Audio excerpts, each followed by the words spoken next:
What up, my fellow NBA lovers? This is your guy Marcellus Ease. And as more time goes on, the financial realities are starting to get real for these NBA players and the league, as there's going to be major financial hits, especially it's going to impact the 2020 to 2021 season. But before all that, speaking of keeping it real, Michael Jordan in this last episodes of the doc was sounding like Juicy J. This is how he was giving it up in practice, and it was no joke, but he had to give it up like that in order to become a champion. And he sort of divulged on the secrets on what it took to become a champion, the loyalty to your craft, and some of the sacrifices as a leader that you have to make that we normally don't talk about, which can be viewed as negative. And Jordan made no apologies for the way he approached the game, as he should, because it made him the success story that you see here today. Winning has a price, and leadership has a price. So I pulled people along when they didn't want to be pulled. I challenge people when they don't want to be challenged. And I earned that right because my teammates came after me. They didn't endure all the things that I endured. Michael Jordan is down in pain. Michael Jordan got taken out. He's hurt. And Jordan came down hard and is injured. This is the move on, but you really got to feel for this man right here. I mean, playing his heart out. Once you join the team, you live at a certain standard that I played the game.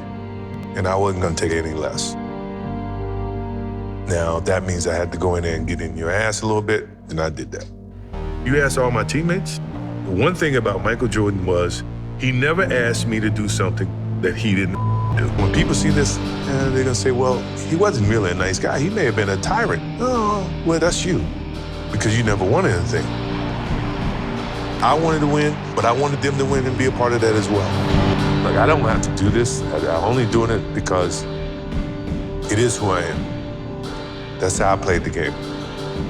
That was my mentality. If you don't want to play that way, don't play that way. Break. Now, as you can see, he got a little emotional there at the end of the clip. That's because from his third championship all the way to his sixth championship was basically a roller coaster ride emotionally, because the media and as Americans, our culture is basically to build someone up and to tear them down. And if they are triumphant through all that, we almost praise them like gods on a subconscious level. We've seen this with guys like Muhammad Ali being stripped of his titles and then becoming champion again. We've seen this with Michael Jordan in 1993 with the gambling, his father dying and winning a championship from 93 and then again in 96, 97, 98. And we even seen this with LeBron James. The fact that he was hated when he went to Miami in 2011 and eventually in 2012, 2013, he became a champion again.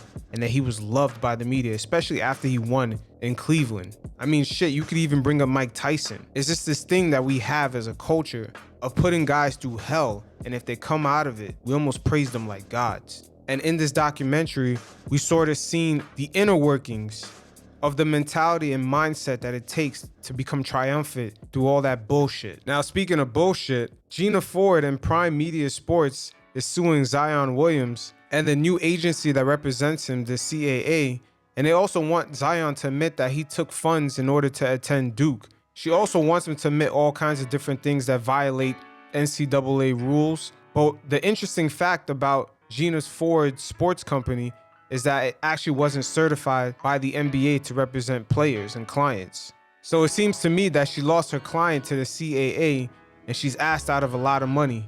And you already know what she's gonna do. Oh, you motherfuckers. Okay, all right. I'm putting cases on all you bitches.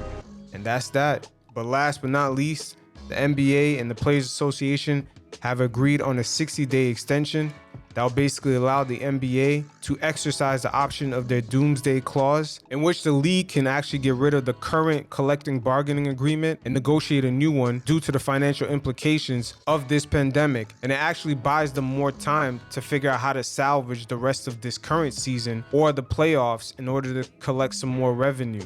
Either way, it's going to be a double-edged sword, because without no vaccine, you can't have fans in the stands. And ticket sales is 40% of the league's revenue. So right now with this extension, they can calculate their losses figure out ways to recover lost revenue, and then actually come up with a salary cap for the 2020 to 2021 season. Because normally before the draft and free agency, they calculate all these things. But either way, the current CBA is going to be renegotiated. It just has to be, because the way it is now, it's just no way it can operate under so much uncertainty for the salary cap for the following seasons. You don't know how much financial impact you're going to take. With no vaccine in sight, there's no timetable for that. So the players and the league are going to have to renegotiate. And these revenue splits and players' contracts and luxury tax deals, all these things are going to have to be reworked out. We'll see where it goes. Hopefully we can at least get some games in without fans in the stands. I'll be happy with that at this point. You guys stay safe. Until next time. Peace.